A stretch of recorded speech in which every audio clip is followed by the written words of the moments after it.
Good afternoon. Welcome to the 2018 Northwest Pinball and Arcade Show. We'd like to welcome in our new audience from Geek Gamer TV, and welcome to the show. I'm Doc, and as usual, this is my partner David Shoemaker, and well, we are partners in crime. Today what we're going to talk about is LED lamps, lighting versus incandescent. And we've chosen Slugfest because we knew where two of them were. One was already done and the other wasn't. And it was just easier than trying to muddle through something like a Twilight Zone or an Addams Family or something that had a gazillion lights in it, Indiana Jones. And we're going to show you some differences. We're going to show you a whole bunch of lamps, give you some places to get them. One of which will be pinball bulbs, who will be bringing LEDs tomorrow.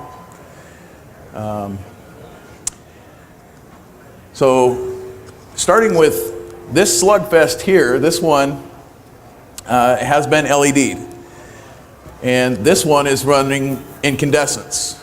And if we can switch to the overhead shot, you should be able to see a drastic difference between the two, especially in the base running sections, where you can actually see the base runner on the one with the LEDs, where you can't so much on this.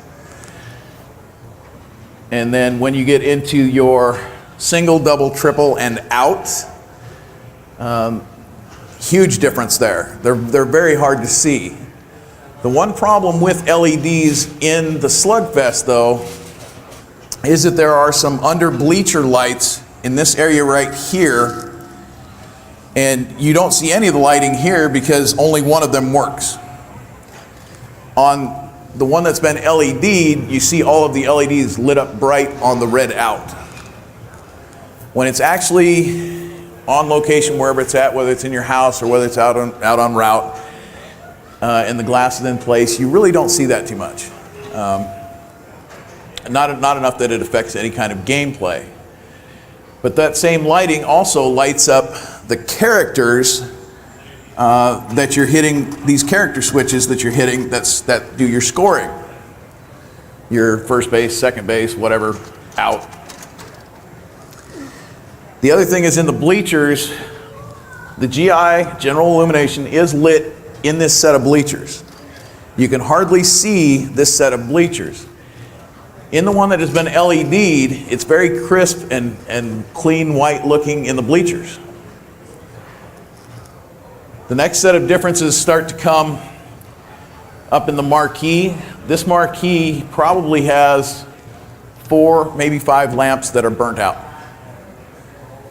And I can tell that from looking at the difference between the color of this one and the color of that one. There's something like either 12 or 16 lamps actually inside the marquee. I don't remember which. The marquee we're not going to show you because it's kind of a pain to take apart. You have to pull the top apart, and it just doesn't come out real easy. But we are going to show you the quick and easy way to change out LEDs when you're doing a machine. Another good thing about this is these are fairly easy, and we can access them. You can actually see them a lot better. And that's kind of the deal. In the home run when lit, these are flashers. So they would be, if I remember correctly, they are 906 flashers. And none of these work. Those are 906 LED flashers. And you can actually see those lighting up. What we don't have with us that we're not going to be able to do for the owner of this machine today is in the buttons. There is a specific size LED for buttons. Sometimes you can take a regular LED and snap the head off it. Most of the time it breaks, but the button LEDs are, what are they? I think they're like $1 a piece, $1.20 a piece, something like that. They're a little more spendy. And it's just because they can. There's no difference in the actual lead portion. Yeah, same. So what we're going to do is I'm going to show you $4,000 worth of LEDs. And $4,000 worth of LEDs fits into these 4 boxes. And so these are both 44 and 44, 47 and 555 wedge style LEDs. But what's special about these is these are flexible. And so they can bend around corners and switches and vertical upkick strikers. Okay, that's what makes these special. So there's that set if you want to kind of walk around with that, David. The next set. Yeah. He'll make me sort them again. This next set is simply your 44, 47s. Mm-hmm. And if you notice, there's not that many colors in there. And there's a reason for that. So natural white is more blue and more kind of clear white. Incandescent light is what's referred to in the LED world as warm white. It has more yellow in it. So if you want it to look like an original, especially in an EM, an electrical mechanical machine, you may want to use warm white. The primary colors that you're going to use the most of are going to be natural white, red, green, blue, and orange, or some places call it amber. The yellow is terrible, and it looks really bad. So what you do for yellow is you use warm white, and it gives a better yellow than natural white. Natural white will wash out the yellow and make it kind of a, it's kind of funky. Can't really compare, I'm not sure what color to compare that to. Yeah, we'll get to that.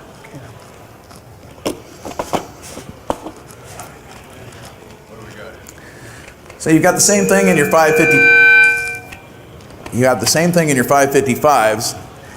You're going to go with the natural white, the warm white, red, green, blue, and amber or orange. The one difference is the switch bulbs, and of course we'll pass these around so you can see them. Kind of hard to see from here, but this switch bulb, the only thing they're taking away is they're taking away the little ridge that puts the dome on the LED. And that's how it fits inside the switch. That's the only difference. The other thing that you would use a switch LED for is for the coin door lamps, because they just don't quite fit when they have the dome on them. And then the ones without the dome, they still have that ridge, and so they don't fit. And that's where you need the switch LED. And kind of pull one of those so they can look at that. I'm going to take that box. Yeah.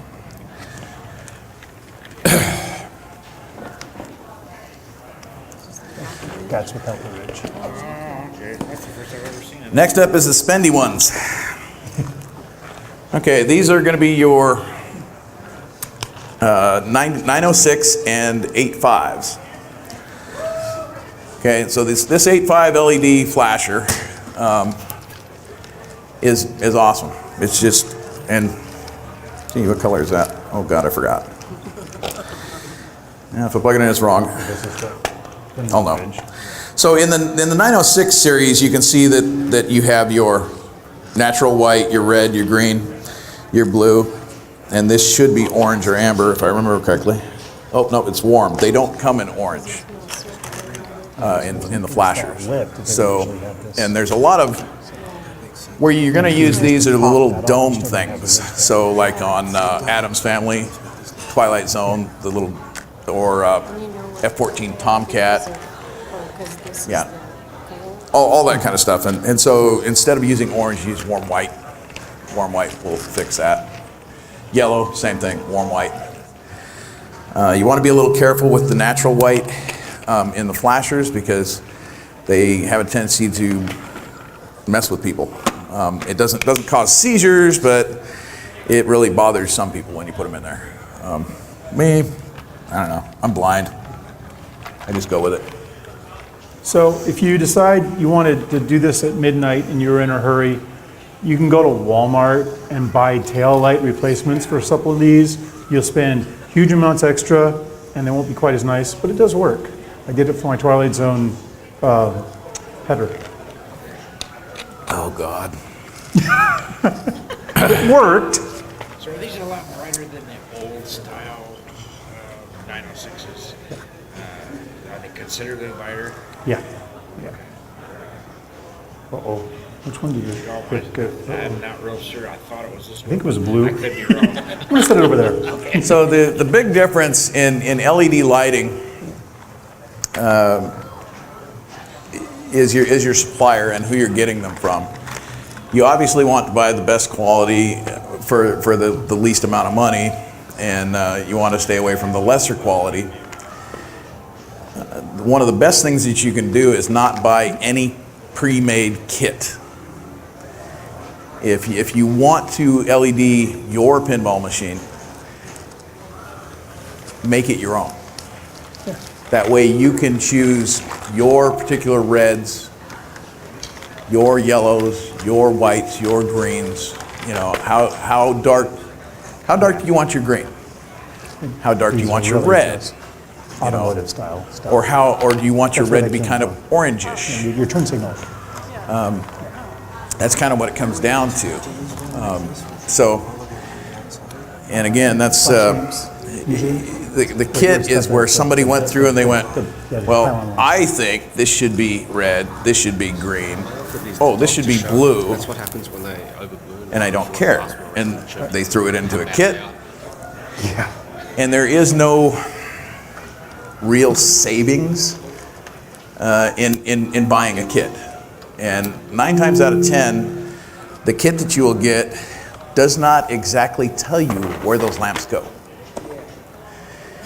And if you're doing something like an Addams Family, oh my God, it's brutal. If you're doing something like an Indiana Jones, very, very harsh. Next gen. Yeah, Star Trek Next Generation. One of the fun things we did is David and I did a Star Trek Next Generation. And we probably spent about 45 minutes on the back box alone in the insert. We can make Worf look better. Here, try this one. There were so many there we go. unique sets of lamps in the insert that, you know, we went to the translite and we went, okay, Worf is yellow and what's her name? Troy? Troy. Yeah, Troy is blue. But we want to get Data's eyes yellow, so let's put an orange here. Because they're using all white from the factory, and they're using the translite to give you the colors. But if you put the color behind it, it just makes it more intense. But you've got to be careful because you don't want to put a blue here that's going to make this green when it was supposed to be yellow. So there was a lot of trade-offs. It was a lot of fun, and even though that's not a 3D translite, it made the characters pop because, well, now Troy is actually blue, and And the Enterprise lights up beautifully, and the Romulan bird of prey is green, and it just really works nice. yeah. Purdy. What you got, Dennis? Dave, is there a seller out there like Pinball Bulbs who would do a more careful job on the kits? Well, as far as kits go, Pinball Bulbs, they do very nice kits. Well, I was going to try not to throw them under the bus. Coin Taker makes the worst kits, sells the worst quality bulbs, and charges the highest price of anybody. That is correct. 99 times out of 100, if you buy a Coin Taker kit, you're going to either be missing bulbs or you're going to have the wrong color that they sent you. Now, And if you're listening, guys, and you want to refute that, we're perfectly willing to listen, but you're going to have to prove it. They've always been very good about replacing them the missing or wrong ones. They've always been very good about that. However, sometimes it still takes them 2 or 3 tries to get it right. And if you're doing a job for somebody else, if you're doing it for yourself, now you're just frustrated because now it's sitting like this. Because I'm not going to play it until I put it back together, and can't put it back together because this one goes under this ramp and across and around and under the habit trail. So has LED bulbs, say 5 years ago, have they leaped forward a lot in the last 5 years? They have. Yeah. Huge. They have. The industry across the board for LED lighting is on a massive upswing. Everything is moving to LED lighting. And so the manufacturers are putting a lot of money into producing new technologies. You're getting brighter stuff at lower power consumptions with lower heat. Now, LEDs in general will use 1/4 of the power of incandescents. It's an eighth. Okay. So you can put in brighter stuff and have more headroom. You're taxing your power supply less, a lot less. But manufacturers are pushing for more and more because now everybody wants to do more lights. And when you put 1,000 lights on a board, it draws wall current power to light that much. So they're trying to get the lower power and brighter and so on. So the whole industry of the original manufacturers are pushing. Now the guys that are selling these LED kits, they are not manufacturing LED modules. They are assembling them onto the frames. The modules are coming from Cree or Philips or somebody like that. They're the people that are actually producing these things and pushing the technology. They're not pushing it for pinball use. They're pushing it for buildings and all the other stuff, all the other uses of LEDs. The pinball community is a very small drop in the bucket of the overall LED sales worldwide. We're getting the benefit of the market, of the other markets bringing things up. So everything is getting better and better. You're getting brighter, you're getting more stable, you're getting more durable, even lower power. Longer life. Longer life. One thing about LEDs is they don't tend to burn out as such unless something physically just fails, a solder joint fails. But where they start to fail is they go dim. They dim out. The actual transistor junction that generates the light starts to get polluted, and so it doesn't produce as much light. And that is a very huge problem with coin taker LEDs, is that they go dim faster than any other LED that is out there. That implies they're using an off-brand, or they're using seconds, or something like that.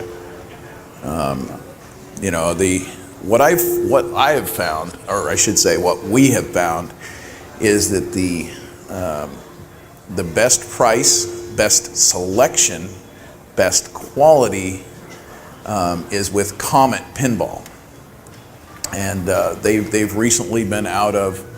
I think they're now out of Denver, Colorado, if I'm not mistaken, or at least somewhere in Colorado.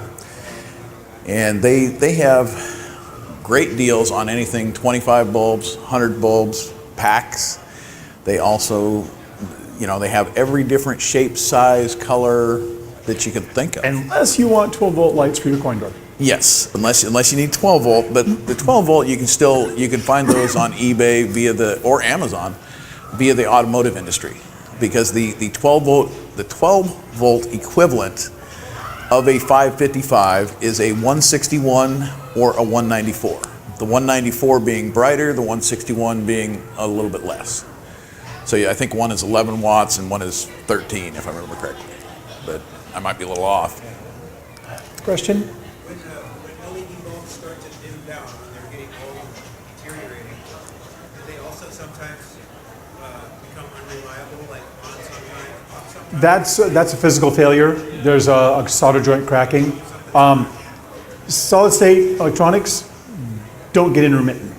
They fail or they don't. It's just the nature of the beast. You don't get an intermittent like you can get in a lot of things. You just can't. Yeah. No, not on the socket. They The actual LED is a little square guy that has, what, 4 or 6 legs coming off it. Depending. And one of those, he's going to show you, but one of these little legs will, Can we go to this camera? one of these little legs will develop a cold solder joint. They're surface mount soldered, so they're not actually through hole. They basically what they do is they will take and have 4 solder pads. They'll set it on the solder pad and just brush solder across it, heat it with like a hair dryer thing, and I'm waiting for that. okay. Yeah. So that on and off can be a failure mode. Okay. Nope, not quite so. If it's going on and off, Yeah. the lamp is bad. Just So straight if up. you- It's yeah. Okay, if I can get myself, if you look there to the bottom edge, you can see 3 little silver spots. There's 3 more on the top. Those are the 6 legs of the module. And those are surface mount soldered to the carrier board, which comes down to the little wires. And those solder joints do 2 things. They conduct the power, and they act as a heat sink for the actual lead module. It generates a bit of heat. If those solder joints, they're the biggest failure point, because as the module warms and cools, you get an expansion and contraction, and it can crack those solder joints. If you get an intermittent joint, you can get an intermittent module. And that's where we can come in and touch it. Now, those are very small. They're less than 1 millimeter in each spot. So being able to do that, you're either doing under magnifier or a loop, or unless you've got really young eyes, which not many of us around here do anymore. The average person is not going to fix a cold solder joint on one of those, because it's just not worth it. And if This is $1, throw it away, do not spend the time.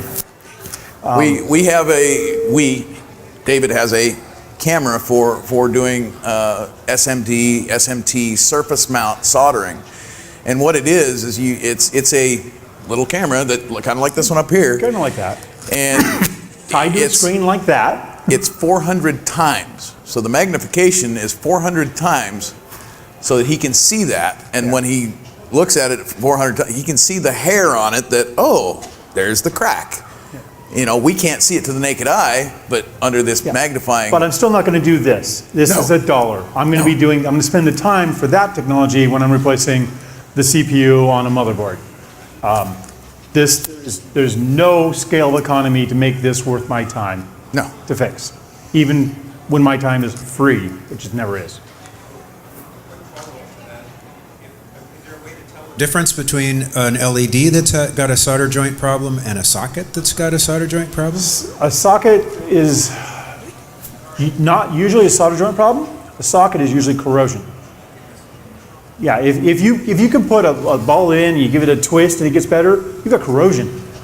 That's replace the socket, get a pencil eraser, cram it in there, do things. But that's just, and if it's a Bally, it's corrosion. If it's a Bally socket That electric, from it doesn't 1978 to really. Yeah, you have to do every 1985, one, and it's bad. yeah. There's just no question. Those sockets were specifically known for being bad even back then. There are replacement sockets out there that are just awesome, you know, and A lot of work to do all those replacements.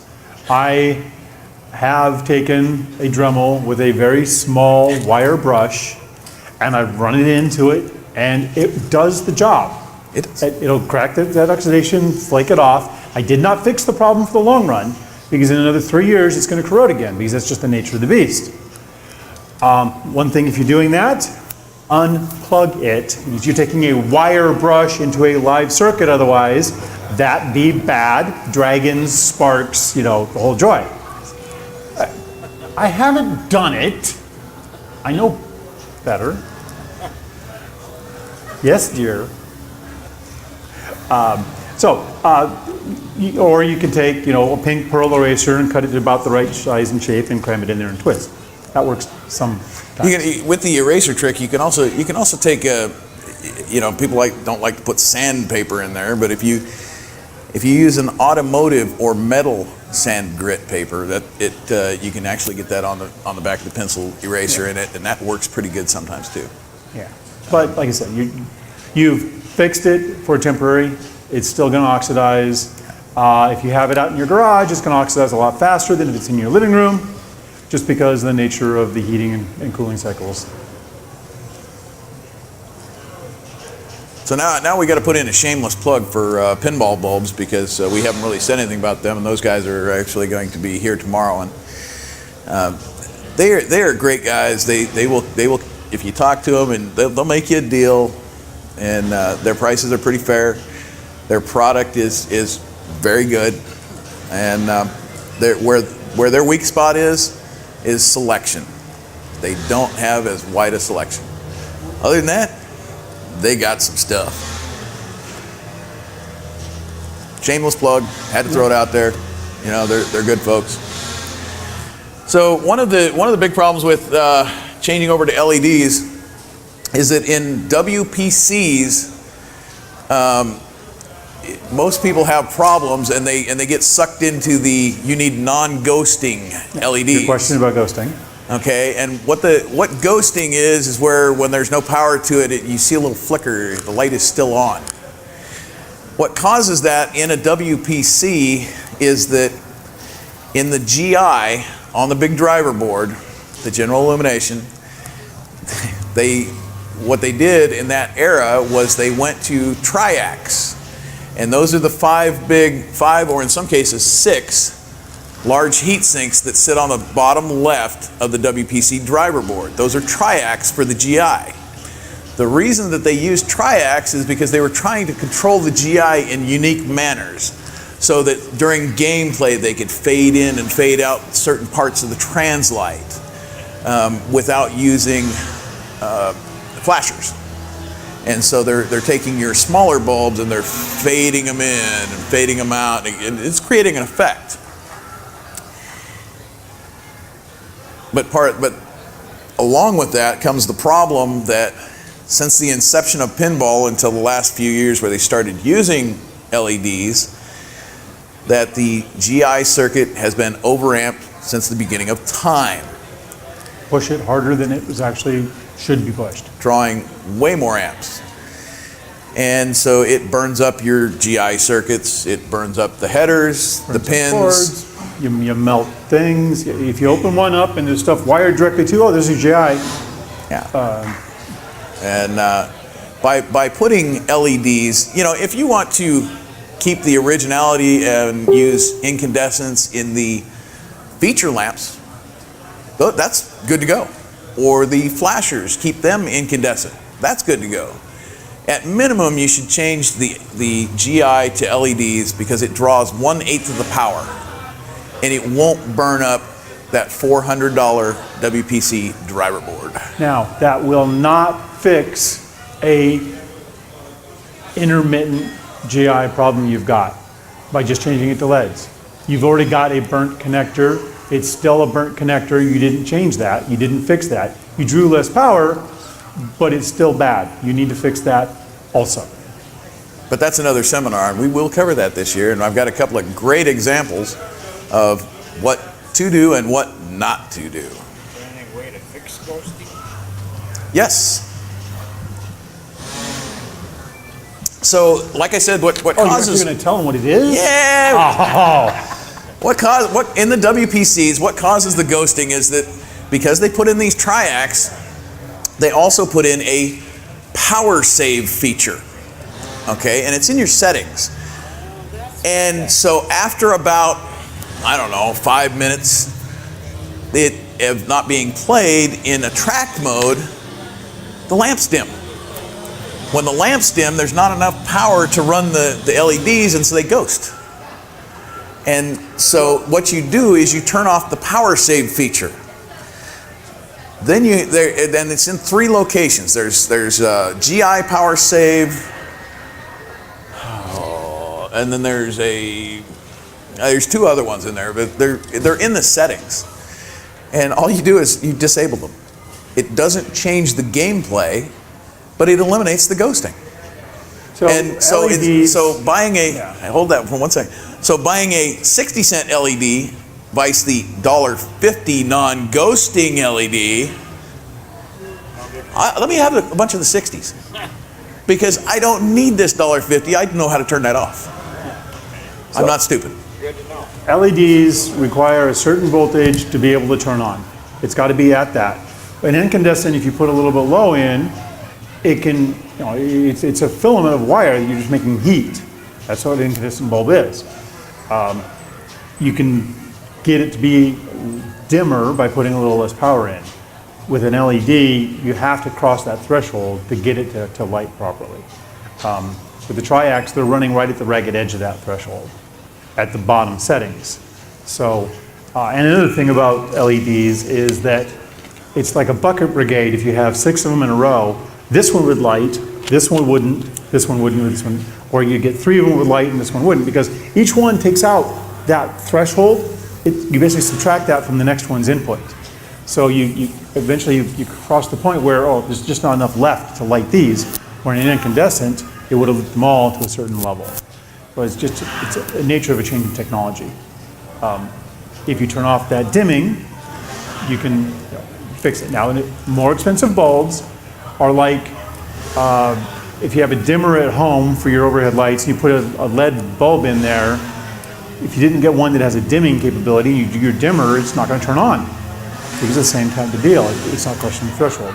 Newer technologies, they're coming out with new LEDs that have dimming capabilities, but they've got circuitry inside the module to basically take that lower power, boost it up enough to cross the threshold, and be able to run there. But that's where you get the more expensive bulbs. So one of the worst things that you can do when you're doing a light change out, whether it's incandescent or LED, is turn the machine off and change the lamps. Can't tell you how many times that, you know, I get this phone call. I need help because I have none of my lamps work.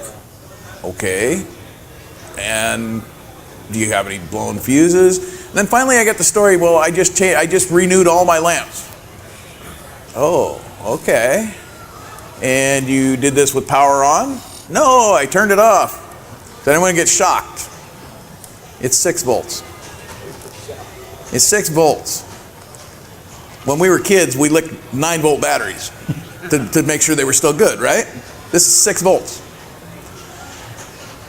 Okay, so what they've essentially done is they've touched a couple of wires together, and it's killing that circuit. And that's, you know, it could be in a 44, it could be, but you don't know where it's at because you just changed out 65 lamps. Some of the older or lower quality LEDs are direction specific. So if you put them in one way, they work. You put them in, you flip them over 180 degrees, they don't work at all. The newer ones work both ways? The newer ones all work both ways. However, That doesn't mean it works. When you put it, it's still those freaking ass pain in the wires. so then you run into the problem that, okay, which one did I put in backwards that took out this entire daisy chain of 27 LEDs that I just put in? So leave your powered up.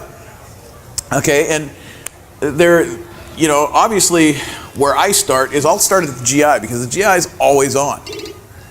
And you know, GI makes it simple. And then when I'm ready for feature lamps, I get the feature lamps going. And then if I make there's a test to do this. You know, your all lamp test. if I make a color mistake, I know it right there. Especially on something like, a great example is Adam's Family, because Adam's Family down in the little house thing there in between the 2 slingshots has several different oranges and a couple of reds. Until you put LEDs in there, you really don't know what that is. And then you see it and you go, oh, well, that's not right. So it's best to do that with your lamps on. And then of course when you have the flashers and you want to do the flasher circuits, same thing, you know, run the flashers. You know, with that little cap off it, the little translucent cap, whether it's green, orange, yellow, blue, white, whatever, clear, opaque, it's not going to blind you. You know, I mean, and then you're going to find out whether you like that particular lamp underneath that cap. Now, if you're running that test, depending on the machine, after 5 minutes, it may turn off. You're like, wow, what'd I do? You didn't do anything, it just timed out. Go back in the test and do it again. Now that you brought that up, the other fun thing is that in some of the WPC games, if you have the coin door open and you're running the Next gen, the flashlight, 2.5 hours. the flash lamp test, and you don't have the high voltage active, the flash lamp, well, it's not high voltage, it's only 25 volts. Yeah. It's part of the high voltage circuit. And Two and a half hours. Doc, what the hell did I do? Wait, did you What are you going to do? And I went, you mean this? And, you know, it's one of those, hey, you know, he was mad, but God, he felt silly. And we all had a good laugh about it. And, you know. And that's why, and I didn't realize this, those games used to ship with a little clip you could put over the coin door switch. Of course, you never have it anymore. No, because as the game gets sold, it gets lost. It's supposed to be in the coin box, you know, a little yellow clip, and nobody sells them. You can't buy them anywhere. And yeah. Yeah. And they go, what's... Yeah. And that's how it goes. You know, it's kind of like the, you know, we get out on site to look at a pinball machine, and it's supposed to have 4 balls, and here we pull 7 out of it and go. At some time on the screen it said pinball missing, didn't it? And in your case it said it more than once, didn't it? Yeah. Well, yeah, I did, and every time it did, I put a ball in there. Yeah. It didn't go anywhere. You just got to find the damn thing. I said, do you have a hole in this machine someplace? Well, no, this thing's perfect. Well, no, you must have a hole, because for a sealed system to lose a ball, and yeah, and then they tell me things like, oh, now it's kicking out 2 balls every time.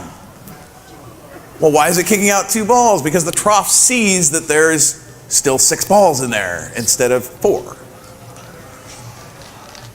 What do you do to enable that high voltage then? Well, So, you see, on this machine, there's this one switch. On those machines, there's 2. You can pull it out. so there's 2 different versions. There's the early and the late, and so on the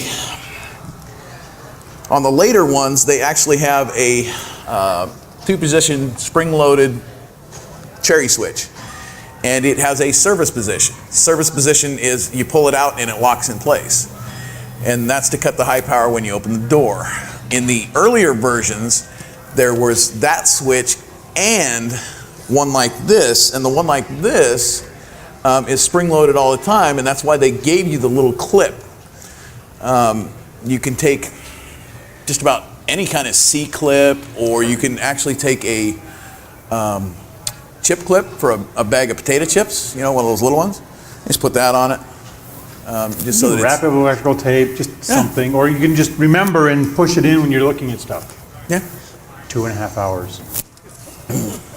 Damn reset line. Knew I was gonna bring that up. A year and a half. Yeah. So another fun thing of why we chose this one is because it's beyond easy. You'll see that when you have any kind of game that has a lot of 555s, a lot of times they're on individual boards.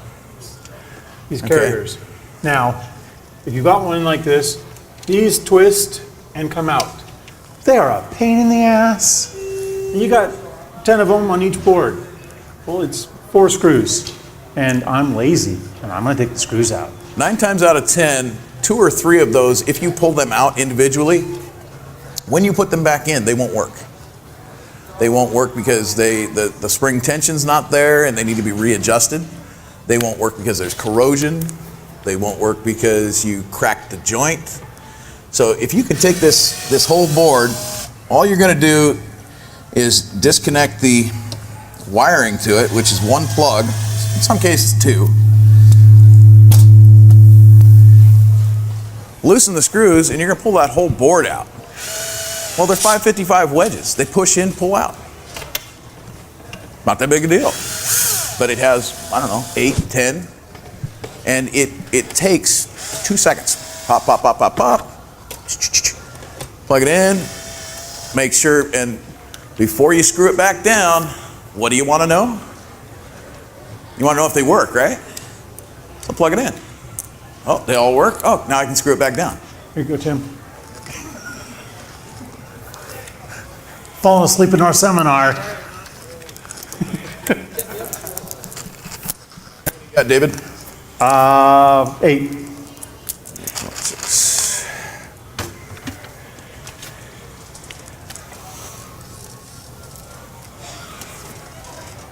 A bag, a cup, a something. Keep your bulbs. You never know when they're gonna come in handy. Well, you know, you might be out looking at somebody else's game and it might be missing bulbs or, you know.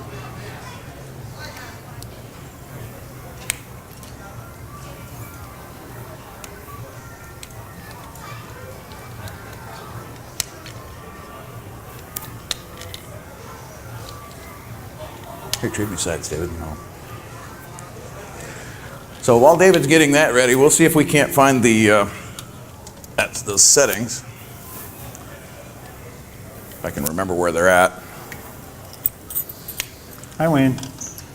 I kind of figured you were. So when you plug that in, flip that around and show them folks that. Oh, Say, and that's why you want to do it with light. And as you can see, this one has not been, the settings have not been changed, so it is ghosting. So we can show you how to get rid of it. Okay?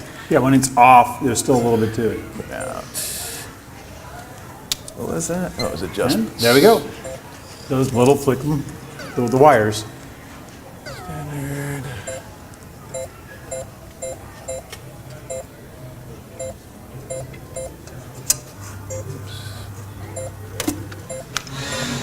Clock. Okay.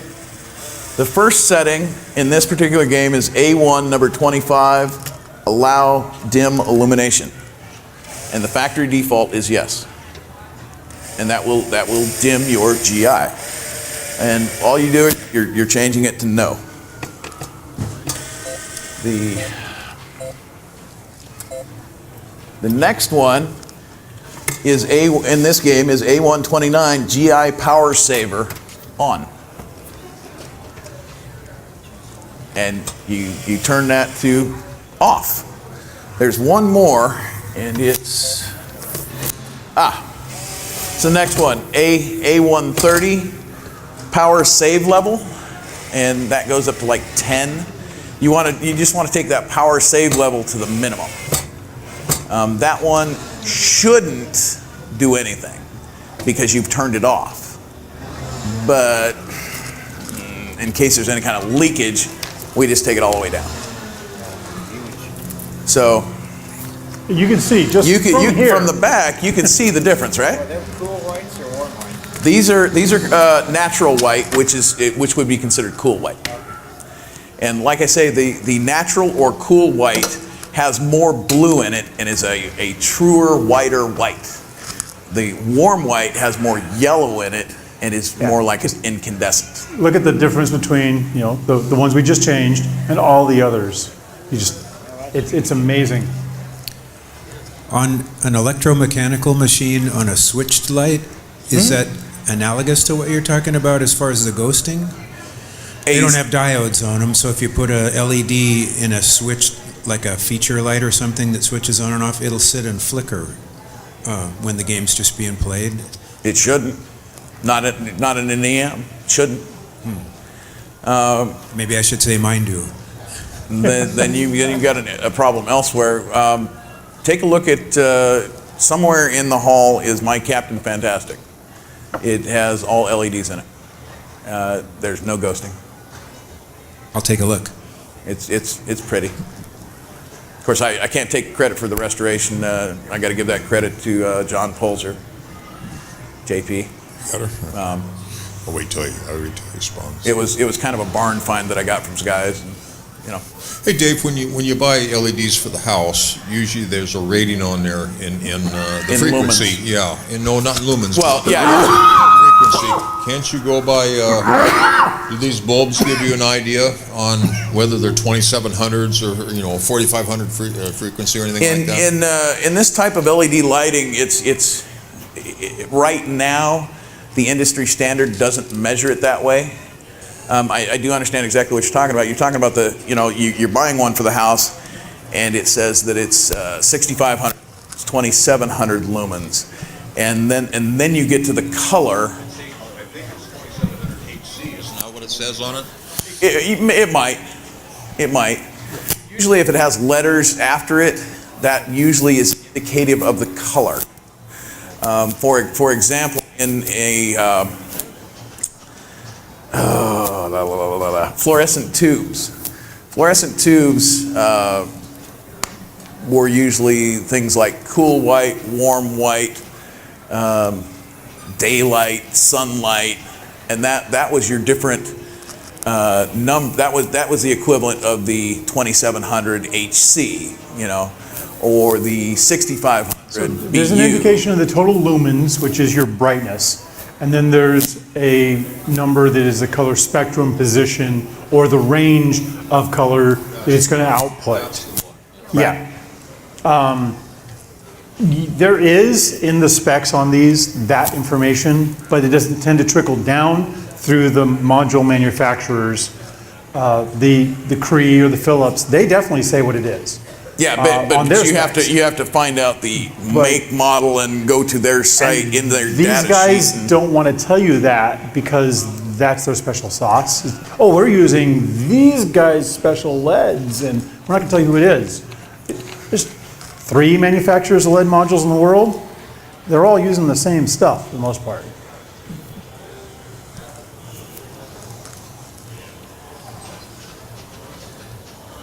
Okay, we did one bang, Tim. You go do the rest.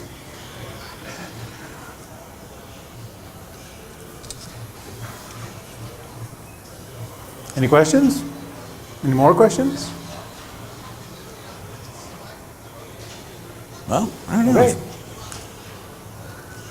I guess we'll call that a wrap, unless Come up everybody's and got take a look anything else. closer if you want. So all in all, Comet is probably the best place to get LEDs. Like I say, For selection and pricing, that's where we tend to go to them. So they got everything. they have almost everything. they have still- everything except for the 12 volt for volt. coin doors. Yeah, and which is what I'm doing. 194s or what? They're the 161s. Yeah, 194s or 160, 194s or 161s. The And that's for 12 volt coin door. If you've got 5 volt, they got bulbs that work just fine. yeah. It's just the 12 volt coin doors. Comet is their selection is huge, and their quantity discounts are awesome. In 25 packs or 100 packs, they ship almost next day. And they're like, if you get the 300 deal, it doesn't require you to get 300 of the same bulb. You can get 25 of this and 25 of this and 25 of this. They've actually broken it down into 12 25 packs for the 300 pack deal. The 300 pack deal out the door costs you $177.58 or something like that. Including 89s and 906s? No. That's standard. 44 47s or 555s. And they also have similar deals in different styles of LEDs, because there are many different styles. There's 1 SMD, 2 SMD, 3, 4, 6, 8. And that's the number of actual light emitting modules on the thing. So even the ones that, we have the ones that are like little towers where they come all wrapped around. Those are going to be a multiple module, Here, but here's your they've prime got- example. to the guy who can't catch shit. Fumble. Yeah. So this has got 1 on top and 4 around the sides. That's a 5 module. Now this is in a 906 format, but they made. No, that's an 85. Well, okay. You're right. Yes, okay, fine. You can get the standard bulbs, which all of ours only have 1. You can get them with multiple actual light emitting modules at the top in the same form factor as a 1. So what he's saying is the smaller bulbs, the 555s, you can get those in 2 SMDs. You can get them in 4 SMDs, which has 4 of those inside that little lamp, and oh my God, are they bright. They will blind you. That's kind of what I'm looking for. I got a Twilight Zone with the translucent pop bumper tops. That, hello. So with the Twilight Zone with the translucent top, right? I think it's got a bayonet type of base in it. But I do have ones in there now that I think it has 4 on the side and 1 on the top. But they're really dim. They don't put out any. They don't pop at you. So what you have you got that from CoinTaker. Bingo. And the reason I know you got it from CoinTaker is because I have those had those in my Xenon in my blue translucent pop bumpers. Yeah. Okay. Yeah, exactly. There's one square LED in the center and it looks like 4 half LEDs around the outside of it. Actually, these are they almost look like a true LED bulb. The dome. Those are the early ones. I had those too. Yeah. And those came from CoinTaker. So but they don't put out a whole heck of a lot of light. Yeah. They're there, you can see them, but you just don't. If you go to Comet's website and look through their selection, they have several different ones that work very well for the translucent pop bumper caps. What I like to use is I like to use what's called a super, and a super is nothing more than it has no lens on it. If you have it really translucent, it's going to look like a red dot in the center of it. So really translucent. The one failure we have found, we did a Star Trek Next Gen. Every single light in it is LED, except for the 2 in the guns. The cannons, The cannons. We went through half a dozen different modules trying to find something that would work. The problem with that is it comes in from the side, and with an incandescent bulb, it just kind of glows. You get enough through this red lens. Every single bulb we put in there with a LED caused a shadow on the top. We tried them with diffuse, we tried them with multi-LED, just didn't work. We could not find one that would do it. But that one's extremely opaque. It's red opaque. You know, and we just never found. Those 2 had to stay incandescent. So one of the neat things about the translucent ones is, and I think that Pinball Bulbs has just started selling them recently, or has for the last year or so. They for those translucent ones, they now make a ring. Okay, and so you affix the ring to the bottom of that cap, and it plugs into your existing socket, and it lights a whole ring of LEDs around that. Oh, no, that would be cool. Instead of a single point, you get a whole. Yeah. Now you got my attention. But I know that Comet has been selling them for a while. I believe that Pinball Bulbs has started selling them, and you know, like I say, these guys, Pinball Bulbs, they're growing, and they're good people. They're just and they're fairly local. They're down in Portland. They have different colors of them rings. They do. Because the Twilight Zone I got, it says it's orange, a red, and yellow. Yeah. Yeah, if you can, sounds right. It's put the color in there that is the color of the cap, and it will be so much better than a white. Yeah, it's kind of like Addams Family, where you got the 5 different color. You know, you've got a clear, a yellow, a red, green, orange. I think it is. No, red, blue, orange. Addams Family is.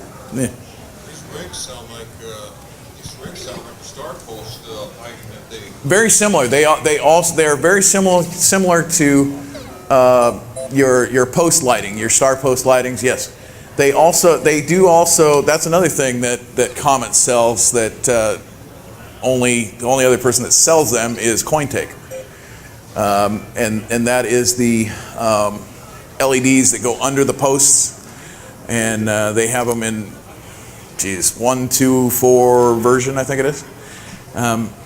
It's kind of a neat feature, but it's not something that I'm going to do. I think it's neat. I thought it was neat when Great Lakes Modular made them, you know, and they actually were making them at our show in, was it 2009, 2010, something like that, down in Seattle. Just set them up there. Yeah. Would be cool on the small playfield on the Twilight Zone, the upper playfield. Those little posts illuminated would be awesome. Yeah. Yeah, and like I say, once again, the best selection of every different type of pinball and or video game LED is at Comet.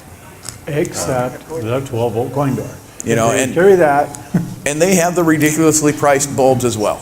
You know, they have the $2.80 per bulb bulbs, and well, I don't buy those, but I could if I wanted to because they carry them. Anybody interested in a coin taker? I think I got a bucket to dump. I have a Xenon that I still need to pull all the old coin taker out. And, this Xenon was a ground-up restoration that we did in automotive paint. It's gorgeous. It has a CPR gold playfield, CPR limited edition gold playfield. And it was, like I say, it was ground-up restoration. In 2014, it was selected by the show attendees as best restoration.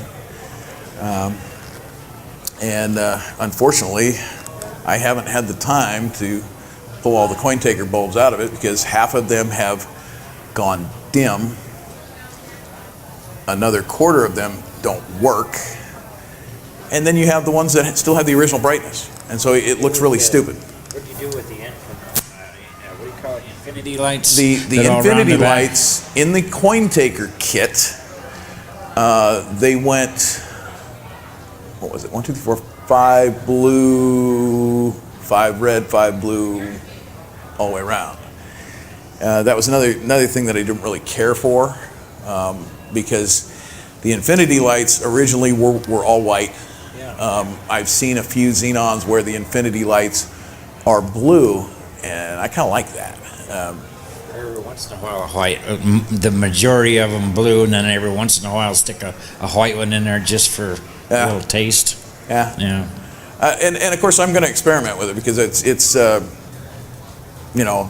when you're on the playfield, you don't have much of a choice. Where it says Xenon in the circle, those are blue. The inserts are blue. The other ones are amber. And so, that's not much of a choice. You need to have good looking amber. You need to have good looking blue. And your reds are red, etc.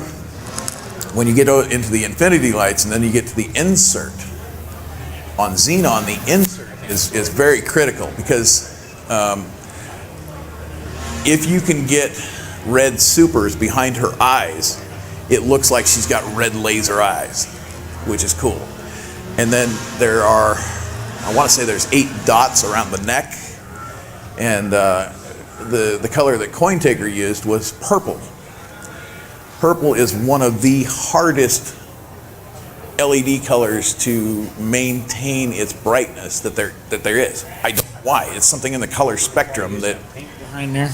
it's It'll pop the purple. but that's the only shall we say clear spot that shines through on the actual back glass is those 8 dots. Well, they put purple in there. I might be able to put like green or something. Okay. Describe the problem with purple, but on medieval madness, you've got purple translucent pop-up caps. So what would you use for a color in there then? You can use purple. You can use purple. It's just hard to find a purple that maintains its longevity. The purple's going to be good. They're just going to wear out a little bit sooner. Those are fixed to change. Yeah. And now there's also new technologies. So there's LEDs, light emitting diodes, and there's now people are producing what are called OLEDs, or organic light emitting diodes. They use a different technology in the actual generation of the light. And OLEDs are much longer life, much brighter, lower power again, but it's a newer technology, so it's more expensive and it hasn't trickled down. When we get to those starting to come into this, it's going to be a whole other revolution. It's evolving, and it's going to be cool. What does that mean, organic? Organic. So a standard LED, back in the day, you had yellow LEDs. That's all there was, yellows or reds. Because the germanium junction, when they light it up, produced a color of this particular spectrum. When we get into blues and greens, you could do that 20 years ago, but it was a lens over the top. They've developed new junctions that produce the different colors. The OLEDs use it's an organic compound inside the junction that when it effectively fluoresces, it fluoresces a different color. So it's just a technology change. It's not that you can get, your machine's not going to get the flu, but it's organic. And it does cost extra, like everything organic seems to. If you look at LED TVs, the high-end TVs, say they're OLED, that's organic LEDs. The big things about those is that each of those pixels produces its own light versus a standard LED TV, which uses a backlight, and the LEDs are actually shutters. An OLED it's black because there's nothing there. And on these, we don't care about that, although I don't know, you can do something with the ghosting, but it's just a new technology that OLED's been around for a while, but it hasn't been high enough production to get the economies of scale to get the cost down. So we're gonna call this a wrap, and we want to thank every one of you for coming out, and we want to thank the new audience there at Geek Gamer TV, and everybody game on.